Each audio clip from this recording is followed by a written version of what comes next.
Welcome back, everyone. Time to do another comparison this time around between the newly released Samsung Galaxy S20 FE and the somewhat older Google Pixel 4a.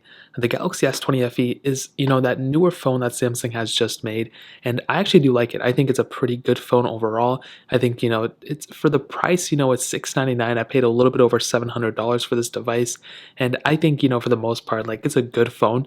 But the Google Pixel 4a, on the other hand, this phone costed whatever $399. It was sent to me by Google, so keep that in mind.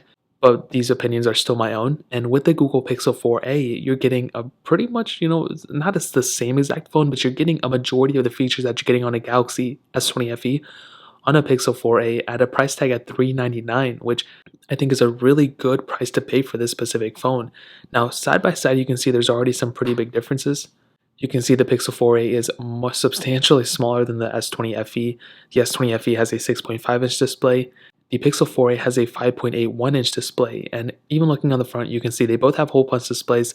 The bezel is, I think, maybe slimmer on the S20 FE, but they're really not that big of a deal like on either phone, so that's a good thing. Now on the Pixel 4a with that 5.81-inch display, like I said, not a bad panel at all. It looks really good. Since the first day I bought it, I was like, you know what, it looks great. There's really not that much to hate on it. It's a good viewing angle. It's 1080p.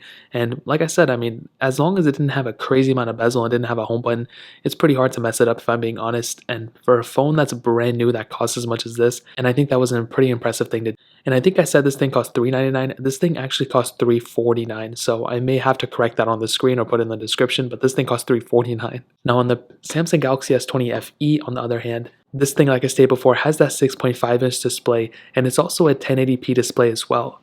So it's definitely not a bad panel. It doesn't look horrible or anything like that, and it's pretty much the same thing as the Pixel 4a as well. Now you do have that hole punch display up top, like I stated before, and it still looks great. The viewing angles are pretty good as well. They're almost identical on both phones, so I really don't have a problem there on either one of these phones. You have the volume buttons on the side of both of these. Now on the Pixel 4a, you do have the headphone jack though, which is kind of funny, but between both, I really don't think one is, the crazy winner or the crazy better looking one. They both look pretty similar when it comes down to it. Now on the bottom, like I said, USB Type-C ports on both, speaker grills on almost the same sides. And on the back, you can see camera sensors on both, a triple camera setup on the Galaxy S20 FE, and a single camera setup on the Pixel 4a. Now again, to each their own. You may prefer a single camera, you may prefer an ultra-wide and telephoto that come with the S20 FE. I think a majority of people pick this one, but I think both cameras are really good, and I'll get into more details in a second. Now, some major things to keep in mind is that with the Galaxy S20 FE, you not only get IP certification, which I think that in and of itself is a really impressive thing and something that's really, really important to state, but on the S20 FE, you also get a 120 Hz refresh rate on this panel, which I think is an extremely important thing to add. I think that's really awesome. The Pixel 4a doesn't have it, and maybe that was one of the biggest problems with the Pixel 4a, but it was a budget priced phone, so it's kind of expected. But with the Galaxy S20 FE, you get that on this panel, which is really cool, and I really do like that at the end of the day. So when it comes down to that, I'll definitely tell you the Galaxy S20 FE probably wins in the exterior, but a price per dollar standpoint, I kind of do like, the Pixel 4a because it's a cheaper price tag. It's half the price as the S20 FE, but it's definitely not half the phone. So in terms of the outside, that really pretty much covers it up for the most part. And even in terms of the software, I mean, stock Android here, a skinned version of Android here, and I almost always prefer stock Android. The only other software I really liked was Oxygen OS, and it seems like they're messing that up now. But with the S20 FE, I mean, you get the One UI 2.5. To each their own. If you like it, you like it. I don't really like it that much. I like stock Android.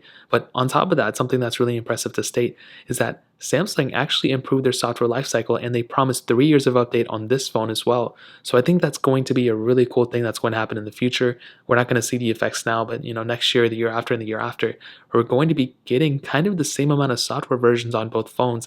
Actually, I still think the Pixel 4a may be the winner, but maybe they will last a long around the same time. Maybe, who knows? But when it comes down to the software experience, that really pretty much covers it up there too. Now we'll go ahead and do a little bit of a speed test between them, and we can see which one is the faster one. I think that's what a majority of people want to see.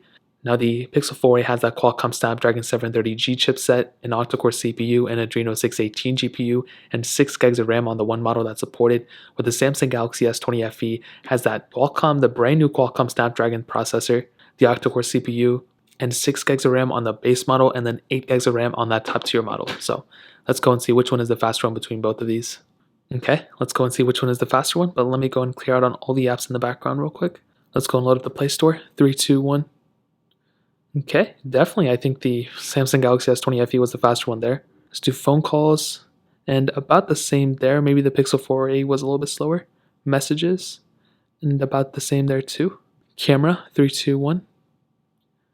And I think the S20 FE was faster to get into that initial panel, but again, about the same. Now I have a bunch of these third-party apps that we can go and get into. You can do Fruit Ninja, 3, 2, 1.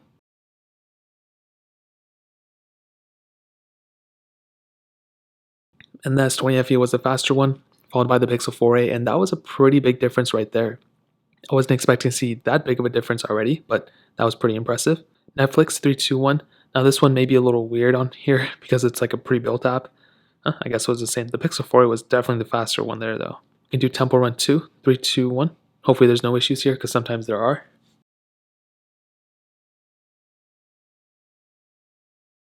And you can see the Galaxy S20 FE is the faster one here, and substantially faster too, as you guys can see.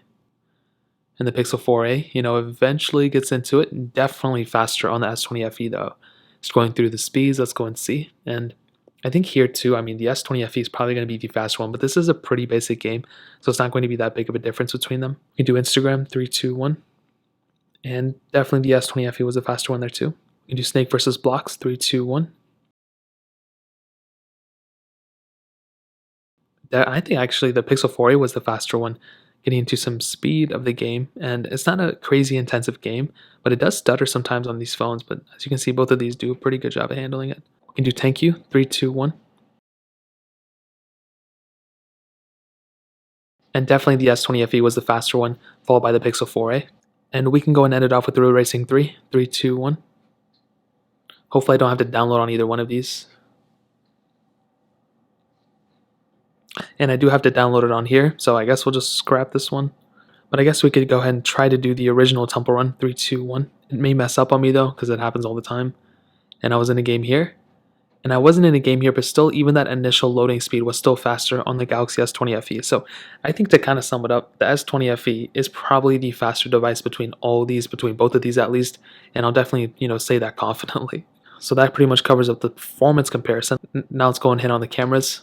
Now, like I said before, triple camera setup on the S20 FE, single camera setup on the Pixel 4a, a 12 megapixel wide angle lens on the S20 FE, 8 megapixel telephoto, and then a 12 megapixel ultra wide sensor, where we have a single 12.2 megapixel wide angle lens on the Pixel 4a. Now looking on the software between them, they look pretty much the same, but there are some bigger, I think you were getting more features on a phone like on the Samsung Galaxy S20 FE than on the Pixel 4a. And this has a lot to do with just the skinned version of Android that the S20 FE has, which, kind of works in its favor.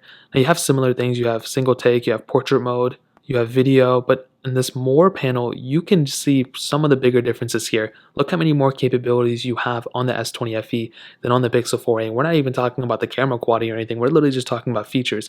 You're getting way more features on a Galaxy S20 FE camera than on a stock version of Android like here. However, I still think the quality is still better on the S20 FE as well. As you can see, the Pixel 4a, you have a pretty decent single camera lens. Now, this isn't the best video quality or camera quality ever, but it kind of gives you an idea. You have the standard, photo taking capability, but you don't have that telephoto and you don't have that ultra wide sensor, which I think is one of its biggest downfalls in my opinion. It would have been really cool had we had an additional lens on here. But again, this is a budget phone. Just because in this day and age we have way more camera sensors and all that stuff, it doesn't necessarily mean that we shouldn't or we should let those things, dictate whether it's a great camera or not. But I think this quality in and of itself is actually pretty good. Whereas on the Samsung Galaxy S20 FE, I think this one has a pretty good camera. I will say it's almost the same as the S20, but you just don't have the capability of shooting 8K videos. You have 4K and 60 on this camera, which is really cool, but you don't have 4K at 60 on the Pixel 4a. You only have 4K at 30. So again, that's another small little thing. Not a ginormous deal, but still something I would tell people to do, like, have a good camera setup if you want, but 4K at 60 is something I would always recommend people to look for on a camera. It's pretty much the future, and if it doesn't have it, then at least it has 4K at 30. So even in the camera department, I would still give the edge to the Samsung Galaxy S20 FE for definitely having the better camera in my opinion. Now, ending it off with the battery life, the Samsung Galaxy S20 FE has a 4,500 mAh battery, where the Google Pixel 4a has a 3,140 mAh battery. Now, you don't have, the 120 Hz refresh rate, you don't have all the power, and you don't have even the big screen like you do on the S20 FE, but that doesn't necessarily mean you are automatically going to have better battery life on here. I would still probably give the edge to the S20 FE for having the better battery life overall, but I still think there's a lot of, similarities between these two. I think the S20 FE has pretty good battery life. It could have been better, but I think it is actually pretty decent. You have wireless charging on this phone as well as reverse wireless charging on the S20 FE, where you don't even have wireless charging on the Pixel 4a. So again, that's another thing to keep in mind. And honestly, to kind of answer the question and sum up this video, should you pick up the Pixel 4a or should you pick up the Samsung Galaxy S20 FE? Now, the way I'll break it down is look at the pros and cons of the Pixel 4a. The pros of this phone is that it's a cheaper phone. It doesn't cost as much, obviously, as the S20 FE. It's stock Android, it looks great. It feels pretty good. It's completely built out of plastic. But from a pure functional standpoint, it does everything you need from a phone, and you can't go wrong with this phone. Like, I think this is a really good phone. If you're looking for a budget Android device, it doesn't really get much better than this, if I'm being completely honest. But the cons are, it doesn't feel as great as the S20 FE, even though this one still has a plastic back. The camera isn't as good as it. The battery life isn't as good as it. You don't have wireless charging, reverse wireless charging like you do on this. And this phone also has a micro SD card slot, where you don't have that on the Pixel 4a. Now, on the S20 FE, on the other hand, it's more expensive. It's twice the price as the Pixel 4a, and it's not like twice as great of a phone, but you do have some really cool capability in this device. You're getting a really good camera setup, a really good screen with 120 Hz refresh rate. You're getting great battery life, great performance. I think this phone is a really good performance for the most part, faster than the Pixel 4a, as you guys saw. The cameras are awesome, and there's just not a lot to hate on this device, and it's really does everything you need in a device. But I think these two, if you're looking for a phone that, if you don't want to pay $1,000, then you can pay $700 and pick this thing up and save a couple $100. But if you're trying to find the best bang for your buck and you're willing to, sacrifice a couple things, I think the Pixel 4a is a great phone for a lot of people too. So if you want to pick either of these ones up, links will be down in the description below. But that's really pretty much it. If you guys have any other questions or anything, let me know in the comment section below. Hit the like button, that means so much, but definitely hit that subscribe button. Every single subscriber that we get really does count, so it means so much if you guys could hit that. Also, check out the other links down in the description as well. My Twitter, my Instagram, my second channel. More importantly than everything else, I love every single one of you guys. Hopefully I'll catch you guys in the next video. Peace out till then.